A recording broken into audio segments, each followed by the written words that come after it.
আসসালামু আলাইকুম প্রিয় এসএসসি 2026 সালের বন্ধুরা, আশা করি তোমরা অনেক অনেক ভালো আছো। তো তোমরা ইতিমধ্যে ফিজিক্স পরীক্ষায় সবার অনেক পরীক্ষা দিয়ে দিছো। আশা করি তোমাদের পরীক্ষা অনেক ভালো হয়েছে। তো আগামী 19 তারিখ তোমাদের কেমিস্ট্রি ফার্স্ট পেপার পরীক্ষা অনুষ্ঠিত হবে। তো এক্ষেত্রে তোমার জন্য এমসিকিউ অনেক বেশি ইম্পর্টেন্ট। তো তোমরা একটা বিভিন্ন টেনশন আছে যে এমসিকিউ নিয়ে কী করবা, তো কী করবা, কী পড়বা, কোন টপিকগুলো পড়বা, কীভাবে পড়বা। তো আজকের এই ক্লাসটা মূলত তোমার জন্য। যদি তুমি এই ক্লাসটা পুরো করে ইনশাআল্লাহ তোমার সব প্রশ্নের উত্তর পেয়ে যাবে, ঠিক আছে। তো আজকের এখানে মূলত আমি তোমাদেরকে পরীক্ষা আসার মতো টপ 100 এমসিকিউ সলভ করব। যদি তুমি এগুলো সলভ করতে পারো তাহলে দেখবা তোমার এই এমসিকিউ অনেকগুলো ইজিলি তুমি পেরে যাওয়া, ঠিক আছে। এবং এখান থেকে অনেকগুলো কমন আসবে। এবং যদি তোমার হুবহু কমন নাও আসে তাহলে ইনশাল্লাহ যে এখানে যে টপিকগুলো রেখেছি এই টপিকগুলোতে এখান থেকে ইনশাল্লাহ তুমি কীভাবে কমন পাবা, ঠিক আছে। তো তার আগে যারা আমরা পেজটে কোনো পলুদানি পেজকে পলু দিয়ে পাশে থাকবা, আর যারা ইউটিউবে দেখতেছো ইউটিউব চ্যানেলকে সাবস্ক্রাইব করে পাশে থাকবা, আর বন্ধুদের কাছে ভিডিওটি শেয়ার করে দিবা, ওকে।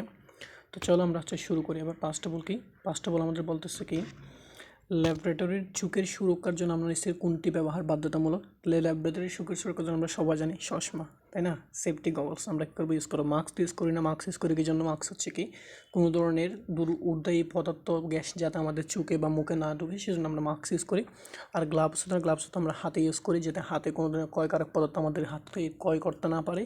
এবং এপ্রন কি কোনো ধরনের গ্যাস ঊর্ধ্ব জাতীয় পদার্থ বা কোনো ক্ষয়কারক জন্য যাতে আমাদের শরীরে স্পষ্ট ক্ষয় করতে না পারে সেটা আমরা এপ্রন ইউজ করি। সেখানে এপ্রনও হবে না, গ্লাভসও হবে না, মাস্কও হবে না। তাহলে আমার আনসার কী হবে, সেফটি গগলস আমরা চোখে ইউজ করি, ঠিক আছে। তারপরে এখানে আমি দিয়ে দিচ্ছি, তোমরা তাহলে এক্সপ্লেনটা দেখে নিতে পারো, ওকে। পরবর্তী 2 নম্বর এমসিকিউ। 2 নম্বরে কী বলছে, 2 নম্বরে বলতেছে কী ভাইয়া, সেমি মাইক্রো পদ্ধতিতে ব্যবহৃত নমুনার ভর কত। এখানে আমরা টোটাল 3টা জিনিস পড়ে থাকি, একটা ম্যাক্রো, আরেকটা সেমি মাইক্রো, আরেকটা মাইক্রো, ঠিক আছে। তাহলে এক্ষেত্রে সেমি মাইক্রো পদ্ধতিতে আমাদের নমুনার ভরটা ভাইয়া 0.05 গ্রাম থেকে 0.2 গ্রাম। অর্থাৎ প্রথমে যেটা কি 0.05 গ্রাম থেকে 2 গ্রাম বা 50 মিলিগ্রাম থেকে 200 মিলিগ্রাম, ঠিক আছে। তারপর আমাদের কি, আমরা যেটা মাইক্রোতে ইউজ করি, মাইক্রোটা 0.5 থেকে 2 গ্রাম, ঠিক আছে। তারপর আমরা মাইক্রোটি ইউজ করি তোমার কি 5 থেকে 20 মিলিগ্রাম, ঠিক আছে। তাহলে 5 থেকে 20 মিলিগ্রাম আমরা মাইক্রোতে ইউজ করি, আর ম্যাক্রোতে ইউজ করি 0.5 থেকে 2 মিলিগ্রাম, ঠিক আছে, ওকে। তারপর আমরা চলো পরবর্তী এমসিকিউতে যাই।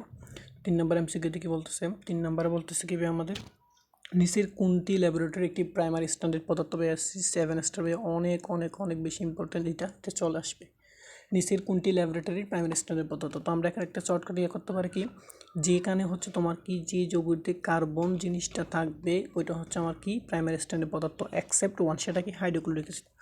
হাইড্রোক্লোরিক অ্যাসিডে কিন্তু কার্বন আছে, সি আছে, ঠিক আছে, কিন্তু এটা প্রাইমারি স্ট্যান্ডার্ড পদার্থ না।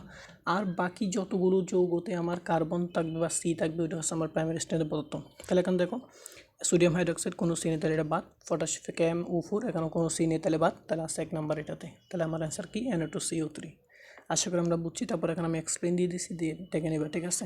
তো আর তোমরা এই যে পিডিএফটা অনেক বেশি ইম্পর্টেন্ট, তোমরা জাস্ট পরীক্ষার আগে দেখে যাওয়ার জন্য কিন্তু পিডিএফটা কিন্তু অনেক বেশি ইম্পর্টেন্ট, ঠিক আছে।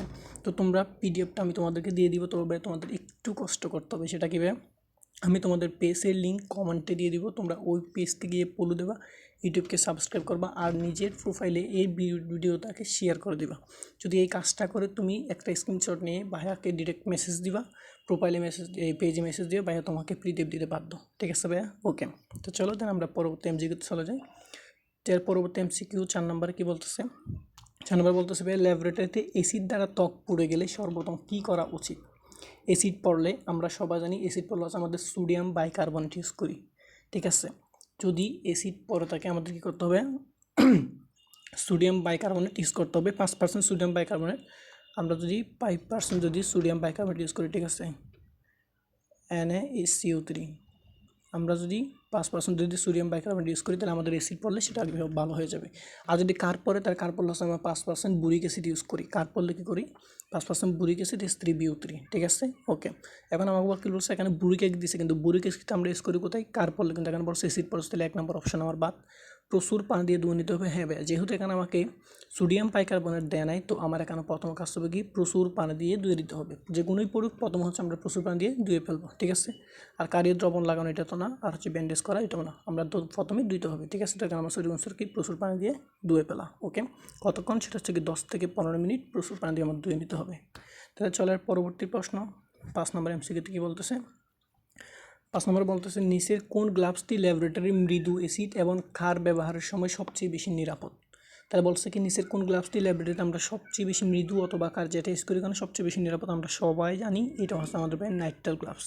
ঠিক আছে, আমরা যেটা ইউজ করি এটা কী হলো নাইট্রাল গ্লাভস। এখন ল্যাটেক্স গ্লাভস কী ভাই, ল্যাটেক্স গ্লাভস এটা হচ্ছে চামড়ার ক্ষয় এবং ঝালা কী করে, এই ল্যাটেক্স গ্লাভস হচ্ছে চামড়ার ক্ষয় করে এবং জ্বালা যন্ত্রণার সৃষ্টি করে। ঠিক আছে, তারপর হচ্ছে তোমার কি বৈদ্যুতিক শকের থেকে এটাকে মুক্তি পাওয়া যায়, ল্যাটেক্স গ্লাভস থেকে বৈদ্যুতিক শক থেকে মুক্তি পাওয়া যায়। তারপর হচ্ছে কি ত্বকে কত সৃষ্টি থেকে ল্যাটেক্স গ্লাভস রক্ষা করে, তাহলে এটা হবে না। তারপর কি নাইট্রাল গ্লাভস তো হয়েছে, তাহলে এটা কি আমাদের এখানে অ্যান্সার নাইট্রাল গ্লাভস। ওকে ওকে, তাহলে আমরা হচ্ছে এবার পরবর্তীতে এমসিকিউতে চলে যাই। 6 নম্বরে কী বলতেছে, 6 নম্বরে বলতেছে নিচের কোনটি সেকেন্ডারি স্ট্যান্ডার্ড পদার্থ, তো একটু আগে বলছি যেখানে কার্বন আছে সেটা প্রাইমারি স্ট্যান্ডার্ড পদার্থ, আর যেখানে কার্বন থাকবে না অ্যাকসেপ্ট হাইড্রোক্লোরিক অ্যাসিড। ঠিক আছে, ওইটা হচ্ছে তোমার কি সেকেন্ডারি স্ট্যান্ডার্ড পদার্থ। তাহলে এখন দেখো এখানে কার্বন আছে তাহলে এটাও বাদ, Na2CO3, K2Cr27 এখানেও আছে তাহলে এটাও বাদ, KMN উপর এখানে নাই, আর হচ্ছে Na2CO3 এখানেও আমার কার্বন আছে তাহলে এটাও বাদ। তাহলে আমার হচ্ছে দেখা হয়ে যাবে KMN উপর, এটা হচ্ছে আমার কি এখানে প্রায় সেকেন্ডারি স্ট্যান্ডার্ড পদার্থ। আশা করি এটা বুঝতে, এটা বিষয় অনেক বেশি ইম্পর্টেন্ট। ঠিক আছে, ওকে, তাহলে পরবর্তী 7 নম্বর এমসিকিউ। 7 নম্বর কী বলতেছে ভাই, 7 নম্বরে বলতেছে ল্যাবরেটরিতে বুরেট এবং পিপেট দেওয়ার জন্য নিচের কোনটি সবচেয়ে বেশি উপযুক্ত।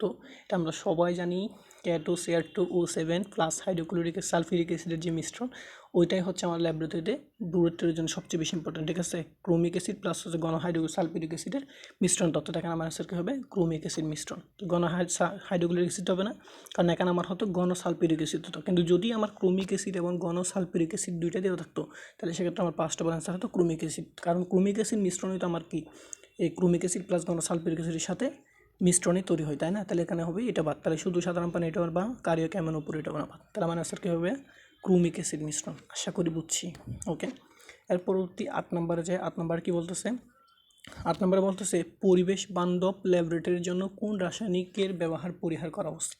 আমরা যদি ভালো পরিবেশ পেয়ে যাই তাহলে আমাদের ল্যাবরেটরি কোন জিনিসটা কী করতে হবে পরিহার করতে হবে। তাহলে এক্ষেত্রে দেখো আমাদের হচ্ছে CCl4, এটা হচ্ছে ক্ষতিকারক, এটা আমাদের কী করতে হবে পরিহার করতে হবে।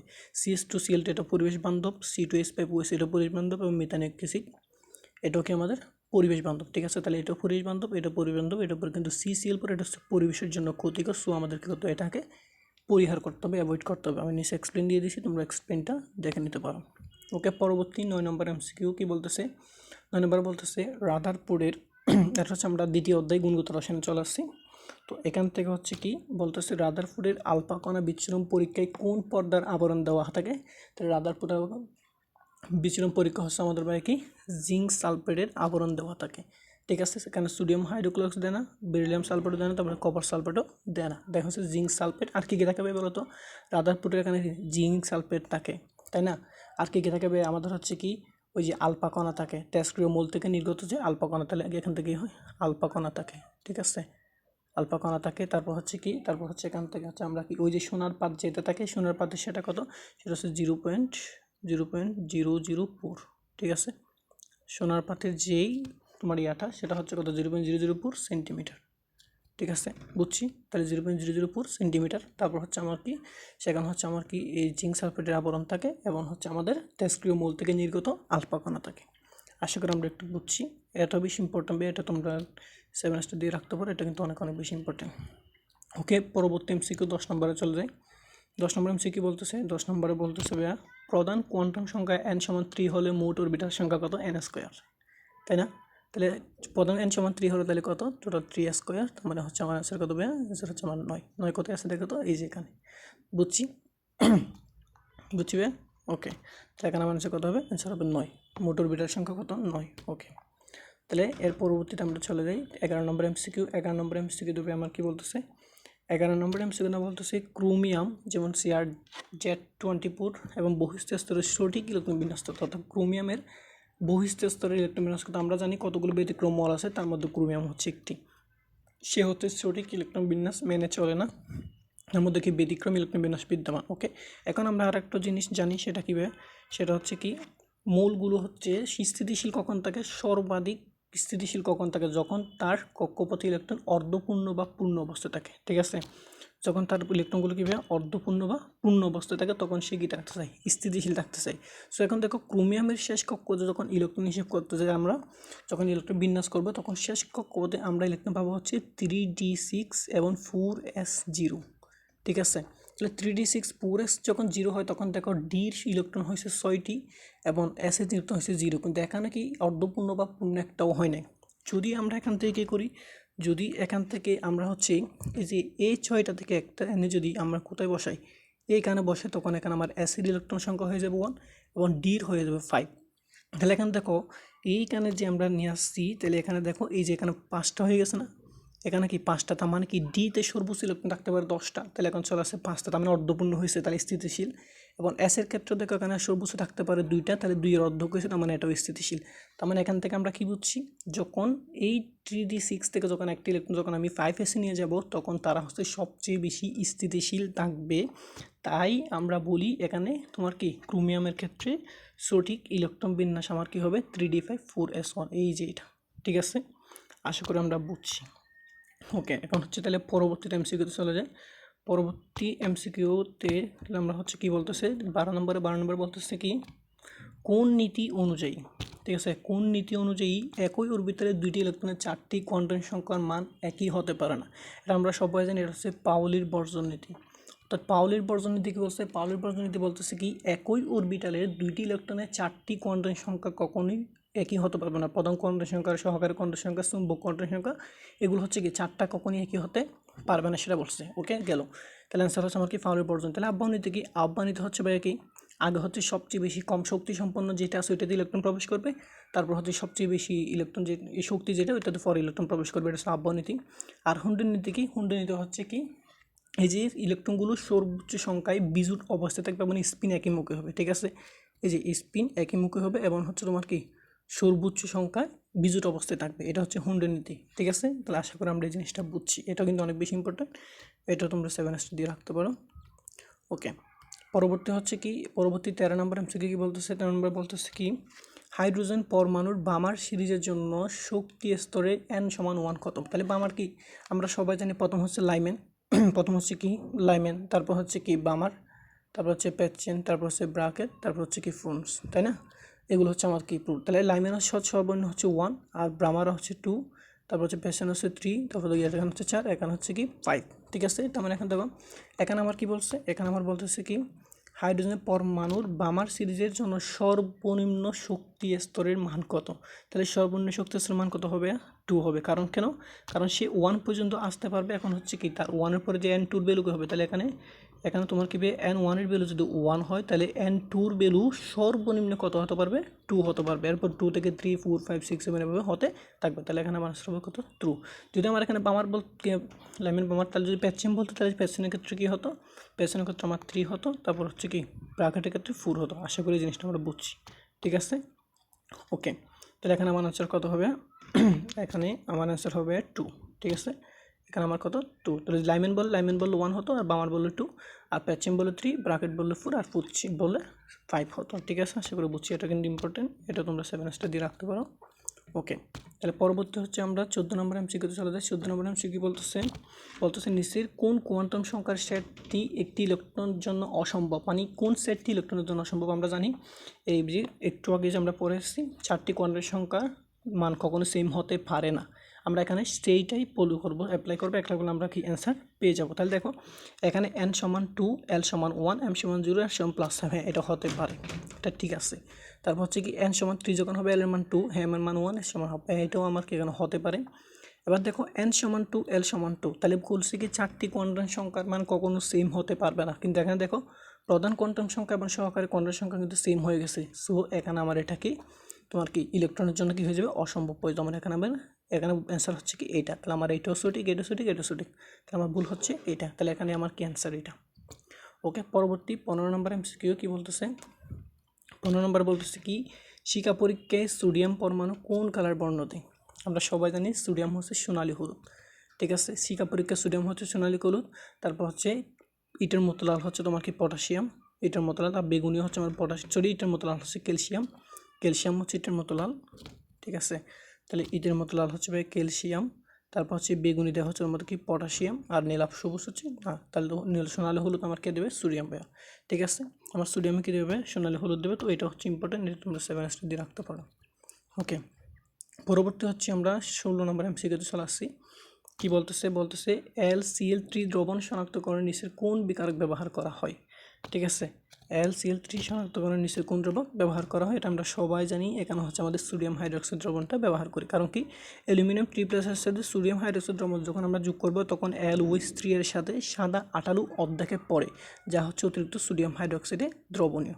বুঝছি, তাহলে এখানে হচ্ছে কি যা অতিরিক্ত সোডিয়াম হাইড্রোক্সাইড দ্রবণ কী দ্রবণীয়, তাহলে এখানে আমার আনসার কী হবে সোডিয়াম হাইড্রোক্সাইড হবে। তাহলে এরপর আসো আমরা 17 নম্বর এমসিকিউতে চলে যাই।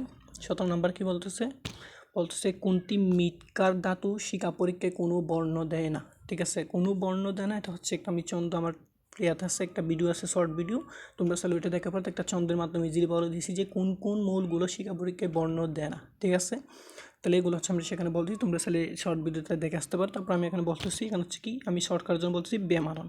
ঠিক আছে, বেমানন তার মানে বেরিলিয়াম ম্যাগনেসিয়াম, আরও কতগুলো আছে এখানে হচ্ছে ওখানে বলে দিচ্ছি। তাহলে বেরিলিয়াম এবং ম্যাগনেসিয়াম এই দুটো হচ্ছে শিকা পরীক্ষায় সাধারণত বর্ণ দেয় না। তার মানে এখানে বেরিলিয়াম ম্যাগনেসিয়াম থেকে আছে দেখো, তাহলে ক্যালসিয়াম এটা দেয়, তাহলে এটাও না।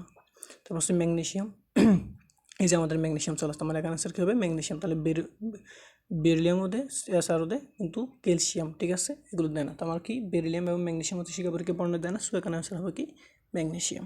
আশা করি আমরা বুঝছি।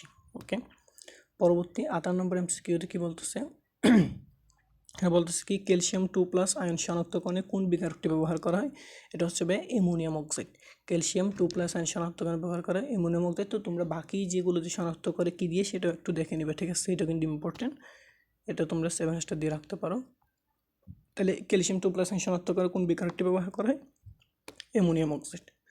এর পরবর্তীতে আসো 19 নম্বর এমসিকিউ কী বলতেছে রক্তের প্লাজমা থেকে গ্লুকোজ পৃথকীকরণে কোন পদ্ধতি ব্যবহার করা হয়, এটা হচ্ছে ক্রোমাটোগ্রাফি। রক্তের প্লাজমা থেকে যখন আমি গ্লুকোজকে পৃথক করব সেই পদ্ধতি হচ্ছে আমাদের ক্রোমাটোগ্রাফি পদ্ধতি। এখন পাতন কী পাতন হচ্ছে কি পাতন হচ্ছে বাষ্পীভবন প্লাস ঘনীভবন, কোনো কিছুকে যখন আমি তাপ দিয়ে যখন বাষ্পে পরিণত করে ফেলবো, তারপর ওই বাষ্পকে যখন আমি আবার তাপ কমিয়ে ঠিক আগের জিনিস তরলে পরিণত করব, তখন সেই প্রক্রিয়া হচ্ছে পাতন প্রক্রিয়া। ঠিক আছে, এরপর কি আংশিক পাতন কী আংশিক পাতন থেকে পেট্রোলিয়াম থেকে ডিজেল তৈরি করা। ঠিক আছে, কী পেট্রোলিয়াম থেকে ডিজেল তৈরি করা, এটা হচ্ছে তোমার আংশিক পাতন। তারপর হচ্ছে তোমার কি কেরোসিন পৃথকীকরণ। ঠিক আছে, এটা হচ্ছে তোমার আংশিক পাতন। তারপর হচ্ছে লঘু তেল থেকে বেনজিন এবং টলুইন পৃথকীকরণ, এটাও কি আংশিক দ্রবণ, এটা কিন্তু অনেক বেশি ইম্পর্টেন্ট। ঠিক আছে, এটা হচ্ছে আংশিক দ্রবণ। তাহলে আর স্ফুটীকরণ এটা তো না, তাহলে এখানে আছে আমার হচ্ছে ক্রোমাটোগ্রাফি। ঠিক আছে, এটা কিন্তু অনেক বেশি ইম্পর্টেন্ট এই টপিকটা, তোমরা অবশ্যই পড়ে দেওয়া। ওকে, এর পরবর্তীতে আসো 20 নম্বর এমসিকিউ। 20 নম্বর এমসিকিউ বলতেছে নিচের কোন রশ্মির তরঙ্গ দৈর্ঘ্য সবচেয়ে কম। আমরা জানি কি গামা রশ্মির তরঙ্গ দৈর্ঘ্য সবচেয়ে বেশি, আর তরঙ্গ দৈর্ঘ্য হচ্ছে কি গামা রশ্মির কম্পাঙ্ক হচ্ছে সবচেয়ে বেশি এবং তরঙ্গ দৈর্ঘ্য হচ্ছে কি সবচেয়ে কম। ঠিক আছে, কি তো প্রথম হচ্ছে কি এক্স রে গামা রে, তাহলে গামা রশ্মির হচ্ছে সবচেয়ে বেশি, যে গামা রশ্মির তো কম্পাঙ্ক হচ্ছে সবচেয়ে বেশি এবং তরঙ্গ দৈর্ঘ্য হচ্ছে সবচেয়ে কম, তাহলে এখানে আমার আনসার কী হবে গামা হবে। আর এখানে সবচেয়ে বেশি কার আছে বলতো, এখানে সবচেয়ে বেশি হচ্ছে ইউবি রশ্মি। ঠিক আছে, ওকে, তাহলে এক্ষেত্রে হচ্ছে একটা পুরো সিরিয়াস আছে, সেটা হচ্ছে তোমরা দেখে নিবা রেড ওয়েভ, মাইক্রোওয়েভ, ঠিক আছে, আলট্রাভায়োলেট, দৃশ্যমান, তারপর হচ্ছে কি ইউবি, ঠিক আছে, তারপর হচ্ছে এক্স রে, তারপর হচ্ছে গামার। এই প্রশ্নটা তোমরা অবশ্যই দেখে নিবা।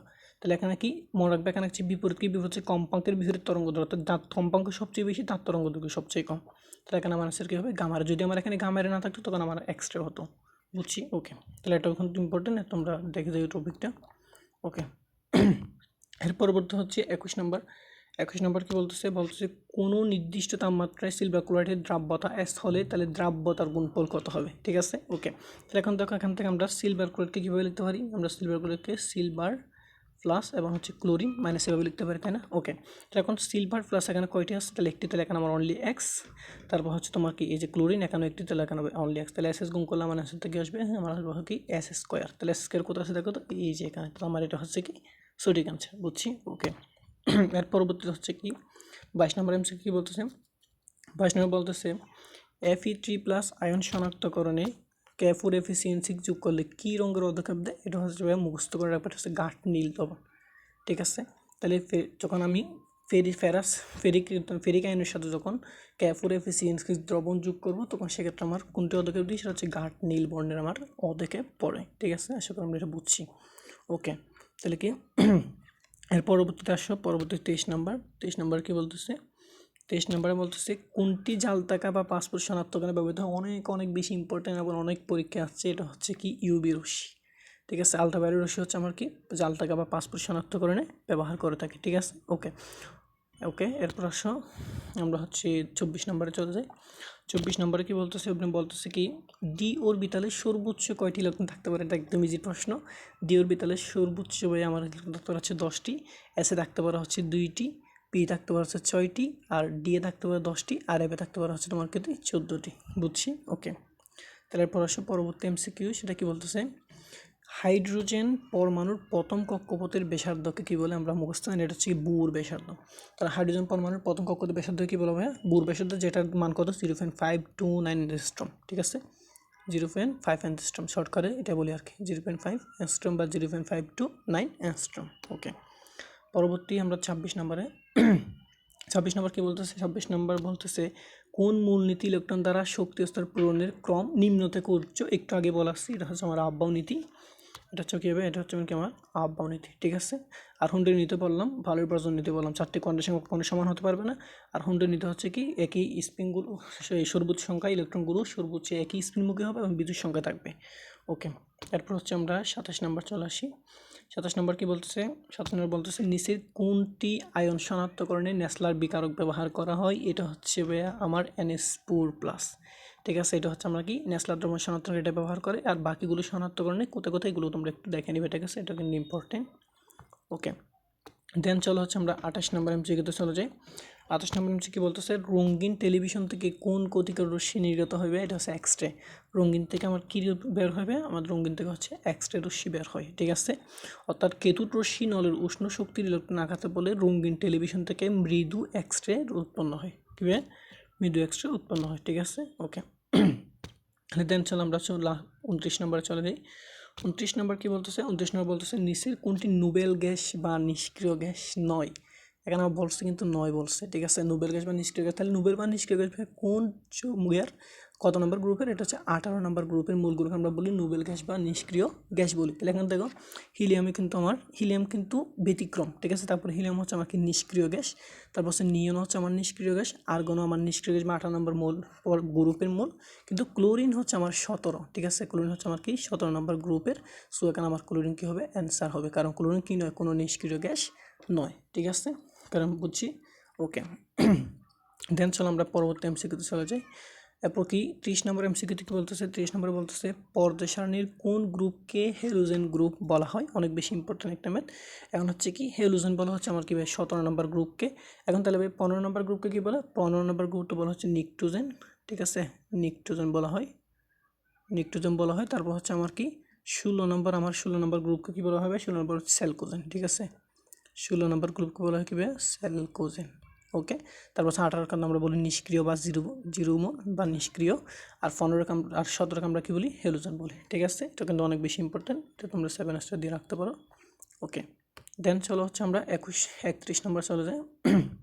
31 নম্বর কী বলতেছে নিচের কোন মৌলটির ইলেকট্রন আসক্তি সবচেয়ে বেশি? আমরা জানি বাম থেকে পর্যায় সারণীর বাম থেকে ডানে গেলে ইলেকট্রন আসক্তি বৃদ্ধি পায়। ঠিক আছে, পারমাণবিক ব্যাসার্ধ হ্রাস পায়। তাহলে এগুলো কী পায়? হ্রাস পায়। তারপর দেখো তাহলে একই পরমাণু বাম থেকে ডানে গেলে কী পায়? ইলেকট্রন শক্তি বৃদ্ধি পায়। ঠিক আছে, আয়নীকরণ শক্তি বৃদ্ধি পায়, পারমাণবিক ব্যাসার্ধ এবং আকার কী পায়? হ্রাস পায়। তো এক্ষেত্রে দেখো তাহলে কি সাধারণত গ্রুপের, তাহলে এটা হচ্ছে কি এখানে দেখো ক্লোরিন আছে। ক্লোরিন হচ্ছে ক্ষুদ্র আকারের ইলেকট্রন ঘনত্বের বিকর্ষণের কারণে ক্লোরিনের আসক্তি কী হয়ে যায়? বেশি হয়ে যায়। ঠিক আছে, তবে কিন্তু ক্লোরিন তাহলে ফ্লোরিনের পরে তো কি আমার ক্লোরিন অবস্থিত, তাই না? ওকে, তাহলে একই দেখো বাম থেকে ডানে গেলে হচ্ছে কীভাবে ইলেকট্রন আসক্তি হ্রাস পায়, একদম উপর থেকে নিচে গেলে কী হয়? ইলেকট্রন আসক্তি হ্রাস পায়। বাম থেকে ডানে গেলে বৃদ্ধি পায়, উপর থেকে নিচে গেলে ইলেকট্রন আসক্তি হ্রাস পায়। এখন দেখো ফ্লোরিনের নিচে হচ্ছে ক্লোরিন, তার মানে নিচে যেহেতু ক্লোরিন, উপর আমার কী থাকবে? ফ্লোরিন, তারপর থাকবে আমার ক্লোরিন, তারপর হয়তো ব্রোমিন, ব্রোমিন, তারপর আয়োডিন, তাই না? এভাবে থাকবে। তাহলে সেই অনুযায়ী হচ্ছে আমার সবচেয়ে বেশি কার হওয়ার কথা? সবচেয়ে বেশি হচ্ছে আমার ফ্লোরিনের হওয়ার কথা, তাই না? সবচেয়ে বেশি আমার কার হওয়ার কথা ভাইয়া? ফ্লোরিনের হওয়ার কথা, কিন্তু এখানে ফ্লোরিন হয় না। কেন? এখানে অ্যান্সার হবে ক্লোরিন। কেন ভাইয়া? সেক্ষেত্রে কারণ হচ্ছে কি এক্ষেত্রে ক্লোরিনের ক্ষুদ্র আকারের ইলেকট্রন ঘনত্বের বিকর্ষণের কারণে ফ্লুরিনের চেয়ে ক্লোরিনের আসক্তি বেশি হয়।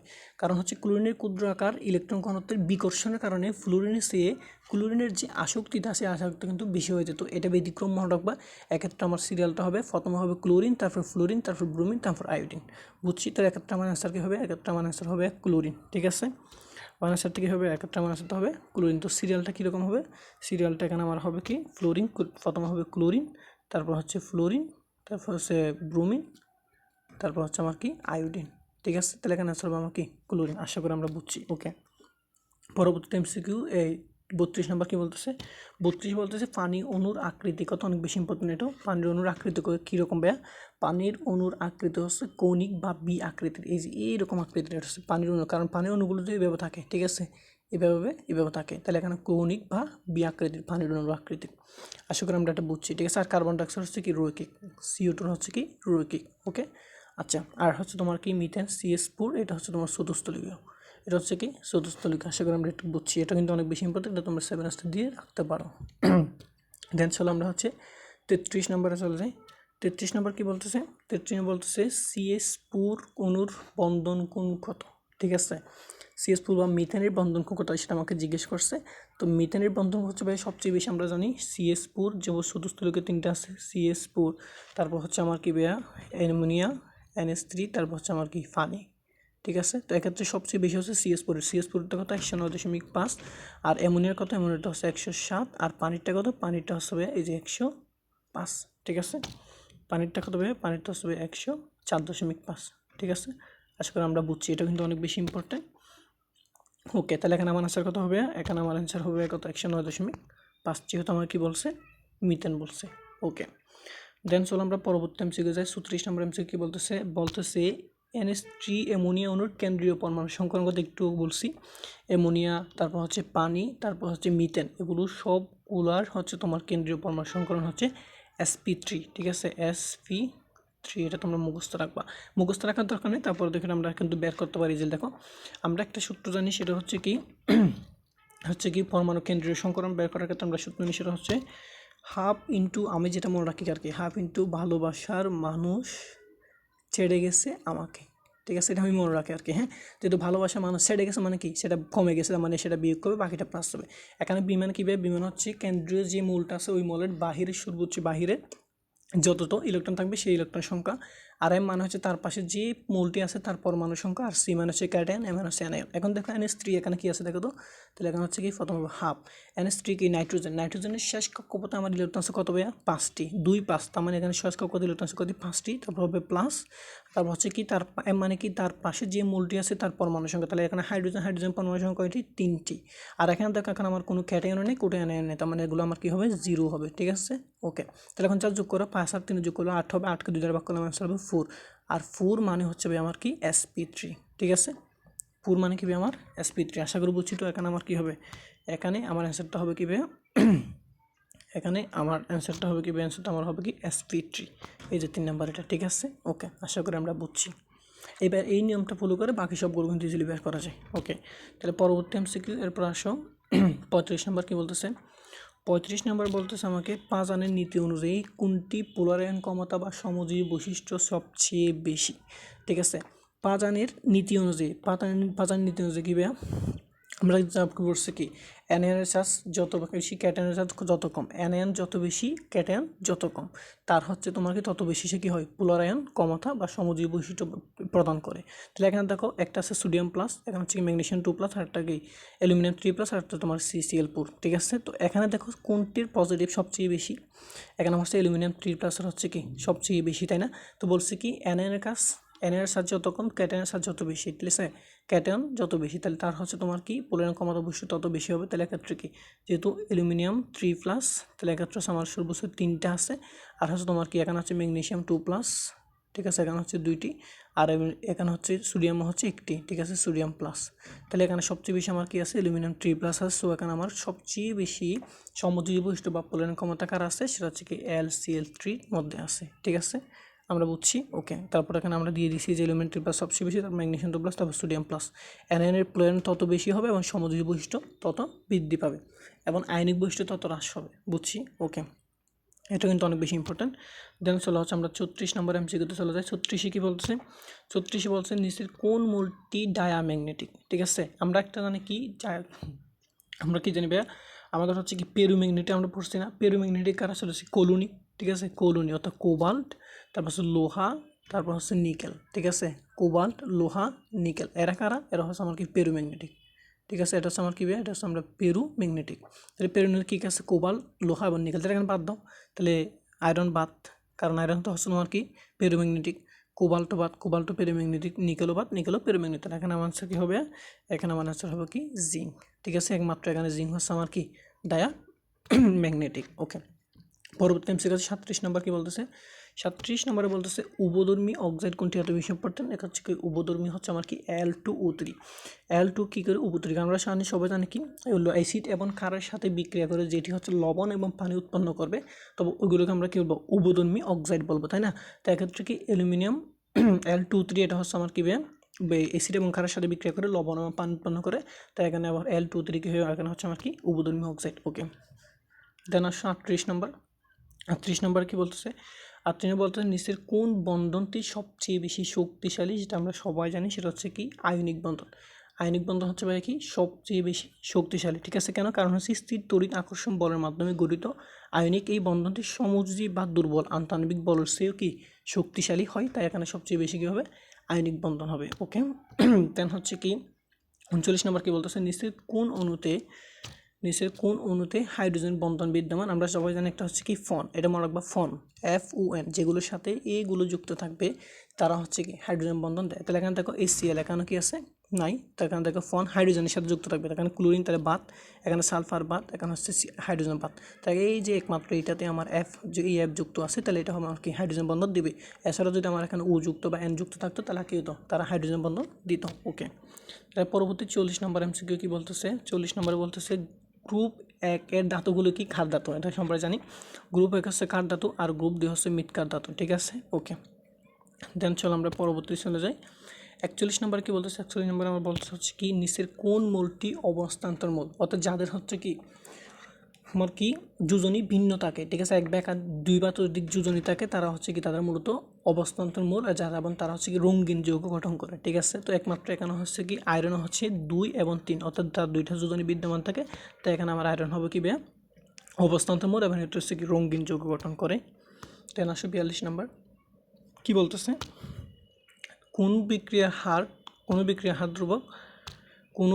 হার ধ্রুবক একক লিটার পার মোল সেকেন্ড হলে বিক্রিয়াটি কোন ক্রমের? অর্থাৎ যেটা হচ্ছে কি লিটার মোল ইনভার্স 1 সেলস ইনভার্স 1 হলে, তাহলে ওইটি কোন ক্রমের বিক্রিয়া? এটা হচ্ছে দ্বিতীয় ক্রমের বিক্রিয়া। ঠিক আছে, ওইটা কি ওইটা হচ্ছে আমার কি দ্বিতীয় ক্রমের বিক্রিয়া। ঠিক আছে, ওকে, তাহলে দেন চলো পরবর্তী 43 নম্বর কি বলতেছে? 43 নম্বর বলতেছে কি উভমুখী বিক্রিয়ার সাম্য অবস্থা নিচের কোনটি সত্য?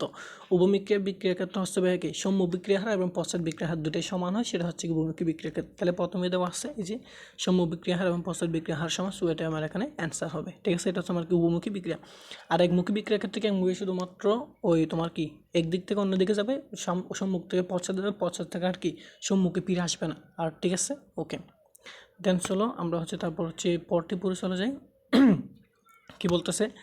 লাসা তেলের নীতি অনুযায়ী তাপ উৎপাদী বিক্রিয়ার তাপমাত্রা বৃদ্ধি করলে সাম্যাবস্থা কোন দিকে যাবে? আমরা সবাই জানি লাসা তেলের নীতি অনুযায়ী যখন আমি তাপমাত্রা যখন বৃদ্ধি করব, টেম্পারেচার যখন বৃদ্ধি করি, তখন সেটা হচ্ছে কি তোমার কি সেটা হচ্ছে বাম দিকে যাবে। যখন আমি হ্রাস করবো তখন সেটা ডান দিকে যাবে। ঠিক আছে, তাহলে যেহেতু আমি বৃদ্ধি করতেছি তাপমাত্রা, আমার কী হবে? এটা বাম দিকে যাবে। আশা করি আমরা বুঝছি, এখানে এক্সপ্লেন দিয়ে দিয়েছি, তোমরা চলে দেখে নিতে পারো। ওকে, দেন হচ্ছে 45 কি বলতেছে?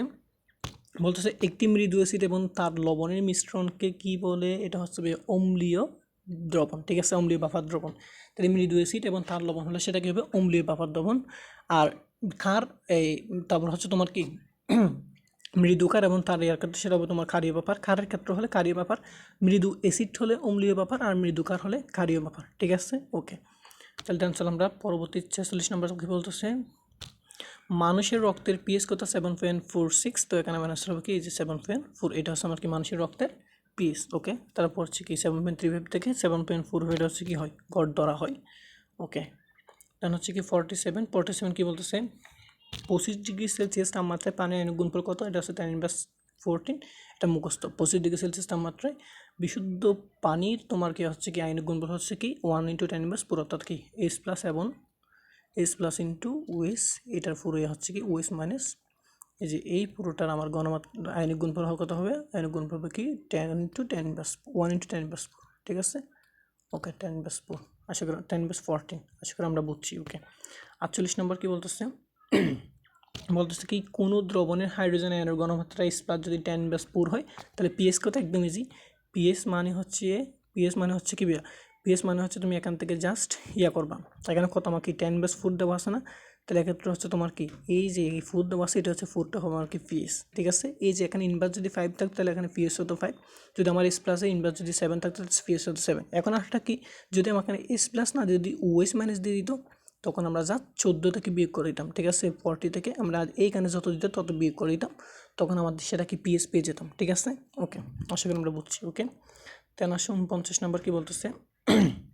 নিশ্চিত কোনটি প্রভাবক বিষ হিসেবে কাজ করে, সেটা হচ্ছে কি S2 3, এটা হচ্ছে কি প্রভাবক বিষ হিসেবে কাজ করে এখানে। ওকে, 50 নম্বর, সক্রিয়ণ শক্তি বা অ্যাক্টিভেশন এনার্জি হ্রাস করে বিক্রিয়ার গতি বৃদ্ধি করে কোনটি? মানে সক্রিয়ণ শক্তি হ্রাস করে বিক্রিয়ার গতি বৃদ্ধি করে কোনটি, সেটা হচ্ছে এখানে কিন্তু প্রভাবক বিক্রিয়ার জন্য এক্ষেত্রে আমার কি সেক্ষেত্রে কি প্রভাব, অর্থাৎ প্রভাবক হচ্ছে সক্রিয়ণ শক্তি বৃদ্ধি এবং হ্রাস দুইটাই করে সে, ঠিক অর্থাৎ বিক্রিয়ার গতি সে কী করতে পারে? পরিবর্তন করতে পারে, ঠিক আছে? কোনটি পারে? সেটা ক্যাটালিস্ট বা প্রভাবকই মাত্র পরিবর্তন করতে পারে। এরপর আসো 51 নম্বর, 91 নম্বরে কি বলতে হবে? 91 নম্বরে আমাকে 51 নম্বরে বলতেছে কি হ্যাবার পদ্ধতিতে অ্যামোনিয়া উৎপাদনে কোন প্রভাবকটি ব্যবহার করা হয়? তাহলে হ্যাবার পদ্ধতিতে অ্যামোনিয়া উৎপাদন হচ্ছে আমার কি আয়রন শূন্য ইউজ করা থাকে, ঠিক আছে? তাহলে কি হ্যাবার পদ্ধতিতে অ্যামোনিয়া উৎপাদন আয়রন শূন্য ইউজ করি, এবং অন্যগুলো হচ্ছে কি স্পর্শ পদ্ধতি হচ্ছে তোমার কি এই যে B2 পাইপ, তারপর হচ্ছে কি আদার্স নিকেল শূন্য এগুলো ব্যবহার করা হয়। তাহলে এক্ষেত্রে এইগুলো একটু তুমি দেখা যাবে কোন ক্ষেত্রে কোন প্রভাব ব্যবহার করে, এটা তোমরা দেখে যাবে, এটা হচ্ছে অনেক বেশি ইম্পর্টেন্ট, এখানে এক্সপ্লেন দেওয়া আছে, তোমরা কী করবো জাস্ট দেখে যাবো, ঠিক আছে? ওকে, তাহলে পরবর্তীতে আসো আমরা হচ্ছে কি 52 নম্বর এমসিকিউ কি বলতেছে? খাদ্যদ্রব্য সংরক্ষণে সর্বাধিক ব্যবহৃত রাসায়নিক প্রিজারভেটিভস কোনটি? ঠিক আছে, মানে আমরা যখন খাদ্যদ্রব্য সংরক্ষণ করি সেক্ষেত্রে সবচেয়ে বেশি ব্যবহৃত প্রিজারভেটিভস হচ্ছে ভাই আমাদের সোডিয়াম বেনজয়েড। আমরা সোডিয়াম বেনজয়েড সবচেয়ে বেশি কী করে থাকি? এটা প্রিজারভেটিভস হিসেবে ব্যবহার করে থাকি। ওকে, ফরমাল হচ্ছে আমরা কি কোনো কিছুকে পচা থেকে রক্ষা করার জন্য ফরমাল ইউজ করি, তাই না? ওকে, টেনশন আমরা পরবর্তী 53 কি বলতেছে? মল্ট ভিনেগার তৈরিতে কোন ব্যাকটেরিয়া ইথানলকে অ্যাসিডিক অ্যাসিডে রূপান্তর করে? এখানে হচ্ছে তোমার কি অ্যাসিডোব্যাক্টর ব্যাকটেরিয়া যেটা আছে, অ্যাসিডোব্যাক্টর এসিডটি, এটা হচ্ছে কি এখানে আমার তোমার কি এই ব্যাকটেরিয়াটা হচ্ছে ইথানলকে অ্যাসিডিক অ্যাসিডে কী করে? রূপান্তর করে। আর ল্যাকটোজ হচ্ছে দইয়ের ক্ষেত্রে, তাই না? এটা হচ্ছে আমার কি ক্ষেত্রে? দইয়ের ক্ষেত্রে, ঠিক আছে? ওকে, দেন চলো হচ্ছে তোমার কি 54 নম্বর এমসিকিউ কি বলতেছে? ভিনেগারে অ্যাসিডিক অ্যাসিডের শতকরা পরিমাণ কত হবে? আমরা জানি ভিনেগারের অ্যাসিডিক অ্যাসিডের 4 থেকে 10% জলীয় দ্রবণকে ভিনেগার বলে। তার মানে কি অ্যাসিডিক অ্যাসিডের 4 থেকে 10% জলীয় দ্রবণকে ভিনেগার বলে, আর 40% মিথানিক অ্যাসিডের 40% দ্রবণকে আমরা কি বলি? ফরমালিন বলি, তাই না? কি মিথানিক অ্যাসিডের 40% আমরা কি বলি? ফরমালিন বলি, ঠিক আছে? এটাকে আমরা বলি ফরমালিন। আর হচ্ছে তোমার কি 4 থেকে 10% অ্যাসিডিক অ্যাসিডের 4 থেকে 10% জড়িত তোমাকে কী বলি? আমরা ভিনেগার বলে থাকি। ওকে, তাহলে চলো 55 নম্বর এমসিকিউ কী বলতেছে? টয়লেট ক্লিনারে মূল সক্রিয় উপাদান বা অ্যাক্টিভ ইনগ্রেডিয়েন্ট আমরা কোন থেকে ব্যবহার করি? সেটা হচ্ছে আমার কি বেশ সোডিয়াম হাইড্রোক্সাইড। এটা হচ্ছে আমার ক্ষেত্রে টয়লেট ক্লিনারের ক্ষেত্রে। তাহলে টয়লেট ক্লিনারে সবচেয়ে বেশি অ্যাক্টিভ ইনগ্রেডিয়েন্ট কোনটি? সেটা হচ্ছে কি সোডিয়াম হাইড্রোক্সাইড। ওকে, দেন আসো 56 কী বলতেছে? 56 বলতেছে কি গ্লাস ক্লিনারে অ্যামোনিয়া দ্রবণের প্রধান কারণ কি? মানে অ্যামোনিয়া দ্রবণ ব্যবহারের প্রধান কারণ কি? সেটা হচ্ছে কি গ্রিস এবং যে তেল থাকে, গ্লাসে যে গ্রিস বা তেল লাগানো থাকে, ওইগুলোকে আমরা প্রিভেন্ট করার জন্য, দূর করার জন্য মূলত আমরা কী করি? অ্যামোনিয়া দ্রবণ ইউজ করি। আর আমরা ওয়াশরুম হচ্ছে কি একটু আগে যেটা বলছি, এই যে সোডিয়াম হাইড্রোক্সাইড এটা ইউজ করে থাকে, ঠিক আছে? তাহলে আমরা টয়লেট ক্লিনারে ব্যবহার করি সোডিয়াম হাইড্রোক্সাইড, তারপর হচ্ছে আমাদের কি গ্লাস ক্লিনারে ব্যবহার করি হচ্ছে আমরা কি অ্যামোনিয়া দ্রবণ। এই দুটো ইম্পর্টেন্ট, তুমি দেখে নিবা। ওকে, দেন হচ্ছে কি 57 কী বলতেছে? নিচের কোন মৌলের আয়নীকরণ শক্তি সবচেয়ে বেশি? একটু আগে বলছি পর্যায় সারির বাম থেকে ডানে গেলে আয়নিক শক্তি বৃদ্ধি পায়, উপর থেকে নিচে গেলে হ্রাস পায়, ঠিক আছে? এবং হচ্ছে তোমার কি বাম থেকে ডানে গেলে আর কি বিদ্যুতার ক্ষমতা হ্রাস পায়, আমরা একটা শর্টকাট পড়ছি না? বাম থেকে ডানে গেলে কি বিদ্যুতার ক্ষমতা হ্রাস পায়, বিজারণ ক্ষমতা হ্রাস পায়, ধাতুর ধর্ম হ্রাস পায়, ঠিক আছে? ওকে, তো এক্ষেত্রে হচ্ছে কি যেটা আয়নীকরণ শক্তি বলছে বাম থেকে ডানে গেলে বৃদ্ধি পাবে, এখন হচ্ছে তোমার কি উপর থেকে নিচে গেলে হ্রাস পাবে। তো এই ক্ষেত্রে সেই হিসেবে এক্ষেত্রে আমার কি সিলিকনের ক্ষেত্রে হচ্ছে তোমার কি আমার আয়নীকরণ শক্তি হবে সবচেয়ে বেশি। ঠিক আছে, ওকে, আশা করি আমরা এটা বুঝছি। ঠিক আছে, দেখো আমি যদি কি সবচেয়ে এদিকে সোডিয়াম আছে, তারপর হচ্ছে কি সোডিয়াম, ম্যাগনেসিয়াম, তারপর হচ্ছে আমার কি অ্যালুমিনিয়াম, তারপর হচ্ছে কি সিলিকন। সবচেয়ে সবচেয়ে ডানে আমার কি আছে, সিলিকন আছে। যেহেতু সবচেয়ে ডানে আমার সিলিকন আছে, সো আমার কি এখানে সিলিকনের আয়নীকরণ শক্তি হচ্ছে সবচেয়ে বেশি, আর সোডিয়ামের আয়নীকরণ শক্তি হচ্ছে কি সবচেয়ে কম। ওকে ওকে, দেন হচ্ছে কি 58 58 নম্বর এমসি কী বলতেছে, নিচের কোন মৌলের আয়নীকরণ শক্তি সবচেয়ে বেশি? সেম প্রশ্ন আবার চলে আসছে মেবি, তো এখানে আমার আনসার কী হবে, সিলিকনে আনসার হবে। দেন চলে আসা হচ্ছে আমার কি 59 কী বলতেছে, নিচের কোন মৌলটির আয়নীকরণ শক্তি সবচেয়ে বেশি? তো ওকে, তো এখানে হচ্ছে কি এর এরপর দেখবে রাসায়নিক বিক্রিয়া হারের উপর নিচের কোনটির প্রভাব নেই? রাসায়নিক বিক্রিয়া হারের ক্ষেত্রে হচ্ছে আমার কি পাত্রের আকারে কোনো প্রভাব নেই, কারণ আমরা জানি তাপমাত্রারও প্রভাব আছে, চাপেরও প্রভাব আছে, আলোর সংবেদনেরও প্রভাব আছে, কিন্তু এখানে পাত্রের আকারের ক্ষেত্রে রাসায়নিক বিক্রিয়া হার কোনো কিনে প্রভাব নেই। ঠিক আছে, আশা করি আমরা দেন হচ্ছে দেখো এটা কি দুধ থেকে ছানা তৈরিতে হচ্ছে আমরা কোন জৈব অ্যাসিড উৎপাদন করি বা ব্যবহার করি, সেটা হচ্ছে কি আমরা হচ্ছে কি এক্ষেত্রে একটু আগে বলছি দইয়ের ক্ষেত্রে আমরা ল্যাকটিক অ্যাসিড ইউজ করি। ঠিক আছে, দেখো দুধের লিকটুক শর্করা ব্যাকটেরিয়া দ্বারা ল্যাকটিক অ্যাসিডে পরিণত হলে দুধের জমাট বেঁধে এটা কি হয়, ছানায় রূপান্তরিত হয়। ঠিক আছে, তো আজকে হচ্ছে এইটুকুই। যদি ভিডিওটি ভালো লাগে বন্ধুর কাছে শেয়ার করে দেবো। আবার বলতেছি, যদি তুমি পিডিএফটা পেতে চাও তাহলে ভাইয়ার পেজটিকে ফলো দিয়ে ইউটিউবকে সাবস্ক্রাইব করে নিজের প্রোফাইলে ভিডিওটাকে শেয়ার করে তাহলে স্ক্রিনশট নিয়ে ভাইয়াকে ডিরেক্ট পেজে মেসেজ দাও, ভাইয়া তোমাকে পিডিএফ দিতে বাধ্য। ঠিক আছে, তো ভালো থেকো, কোথা হাফেজ। পরবর্তীতে কোন বিষয়ের উপর এরকম তোমরা ভিডিও চাও তা ভাইয়াকে কমেন্ট বক্সে জানিয়ে দাও। তো ভালো থেকো, কোথা হাফেজ, আসসালামু আলাইকুম।